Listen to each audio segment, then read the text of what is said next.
நிஜமாகவே எனக்கு மனசை பிசையுதுங்க.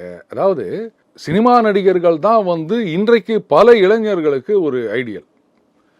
அவங்கள பார்த்து தான் ஒவ்வொருத்தரும் ஒரு நடிகர் பின்னாடி அப்படின்னு போயிட்டு இருக்கோம். அவங்களே என்ன ஜஸ்டிஃபிகேஷன் சொல்லுவீங்க நீங்கள்? எனக்கு சொல்லுங்கள். இதில் இன்னும் சிலர் பல குற்றச்சாட்டுகளை எல்லாம் வச்சுருந்தாங்க. அந்த ரேவ் பார்ட்டி அப்படின்வாங்க, அதுன்னுவாங்க, என்னென்னவோ சொல்கிறாங்க. நம்ம பசங்களை நாம் தான் உஷாராக பார்த்துக்கணும். இன்றைக்கி இந்த வெளிநாட்டு பாணியில் நம்ம என்ன பண்ணுறோம், ப்ரைவசி அப்படின்னு சொல்லிட்டு பசங்களுக்கு தனி ரூம். நாங்கள்லாம் எல்லாரும் ஒரே மொத்தமே 2 ரூம், ஒரு கிச்சனு, ஒரு ஹால், அவ்வளோதான் வீடுன்னு இருந்தது. எல்லாரும் அந்த ஹாலில் தான் படுத்துப்போம். இப்படித்தான் இருந்தது குடும்பன்றது.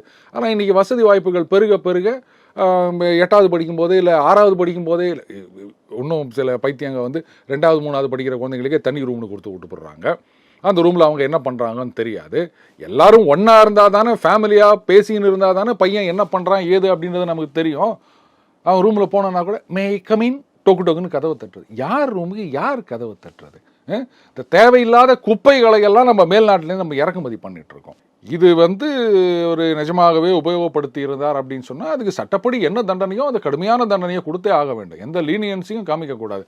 அவர் ஏதோ சொல்லியிருக்காரு, என் பையனை பார்த்துக்கணும், குடும்பத்தில் ஏராளமான பிரச்சனை இருக்குதுன்னு. எல்லாருக்கும் தான் பிரச்சனை இருக்குது, யாருக்கு தான் பிரச்சனை இல்லை. அப்போ அதுக்காக இந்த மாதிரி பண்ண சொல்லுதா?